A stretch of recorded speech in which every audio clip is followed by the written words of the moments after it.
ഒറിജിനലായിട്ട് എന്തെങ്കിലും സാമ്യം തോന്നിയിട്ടുണ്ടോ? പുഴു ഇലമരിക്കാനായിട്ടൊക്കെ തോന്നുന്നുണ്ടല്ലോ അല്ലേ? അപ്പോൾ പേജിന് കട്ടി കുറവായതുകൊണ്ട് തന്നെ ഞാൻ 2 ലെയറായിട്ട് ഇങ്ങനെ പശ വെച്ച് ഒട്ടിച്ചിട്ടാണ് കേട്ടോ. അപ്പോൾ ഇല പോലെ ഇങ്ങനെ വെട്ടിയെടുത്ത് അതിങ്ങനെ നന്നായിട്ടൊന്ന് ഫോൾഡ് ചെയ്തെടുക്കുക. ഇലയുടെ ആ ഒരു നാര് പോലെയൊക്കെ ഒന്ന് ഫീൽ ചെയ്യാൻ വേണ്ടിയിട്ടാണ് ഇലയുമുള്ളത്. അതിന് ശേഷം ചെറിയൊരു കഷ്ണം ഇതേപോലെ വെട്ടിയെടുത്തിട്ട് ഇങ്ങനെ ഞാൻ കൈകൊണ്ടാണ് ലാസ്റ്റ് ഷേപ്പ് ആക്കാനായിട്ട് പെൻസിൽ വെച്ച് നോക്കിയിട്ട്. അപ്പോൾ ആദ്യം പെൻസിൽ വെച്ച് റോൾ ചെയ്താലും മതി. അങ്ങനെ ഒരു പീസ് ഉണ്ടാക്കി വയ്ക്കുക. പിന്നെ നീളത്തിൽ ഒരു കഷ്ണം കൂടെ ഉണ്ടാക്കിയെടുത്ത് കഴിഞ്ഞാൽ ഒരു പകുതി പണിയൊക്കെ കഴിഞ്ഞു കേട്ടോ. ഇനി നമുക്ക് പുഴുവിനെയാണ് ഉണ്ടാക്കിയെടുക്കേണ്ടത്. പുഴുവിനെ ടിഷ്യൂ പേപ്പർ വെച്ചിട്ടാണ് കേട്ടോ. ടിഷ്യൂ പേപ്പർ പെൻസിലും വെച്ച് ജസ്റ്റ് ഒട്ടിച്ച ശേഷം ഇങ്ങനെ ഒന്ന് പ്രസ് ചെയ്തെടുക്കുന്നുണ്ട്. അതിന് ശേഷം സ്കെച്ച് വെച്ച് നമുക്ക് നമ്മുടെ ഇഷ്ടത്തിന് പുഴുവിനെ ഡിസൈൻ ചെയ്യാം കേട്ടോ. ഞാൻ ഇങ്ങനെയാണ് ചെയ്തത്. അപ്പോൾ ഇതിങ്ങനെ ഒട്ടിച്ചെടുത്ത് കഴിഞ്ഞാൽ ഈ ഒരു പരിപാടി കഴിഞ്ഞു. ഇനി ഇത് എല്ലാം കൂടെ കൂടി ചേർത്ത് ഒന്ന് ഒട്ടിച്ചെടുക്കുക എന്നുള്ളതാണ് കേട്ടോ നമ്മുടെ അടുത്തൊരു പ്രോസസ്സ്.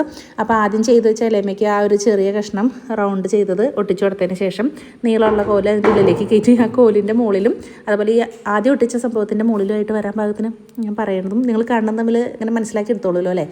അങ്ങനെ ചെയ്തിട്ട് ഇങ്ങനെ പിടിച്ച് കളിച്ച് കഴിഞ്ഞാൽ പുഴു കഴിയണ ആ ഒരു ഫീൽ കിട്ടും കേട്ടോ. തുള്ളി കളിക്കുന്ന കുഞ്ഞുപുഴു എന്നതായിരുന്നു ഈ ഒരു ടാസ്കിൻ്റെ പേര്. അപ്പോൾ ഇതിങ്ങനെ ഇവിടെ ഒരെണ്ണം ഉണ്ടാക്കി കഴിഞ്ഞാൽ നടപടി ആവാത്തത് കൊണ്ട് തന്നെ എനിക്ക് 2 എണ്ണം ഉണ്ടാക്കേണ്ട വന്നു കേട്ടോ. താങ്ക്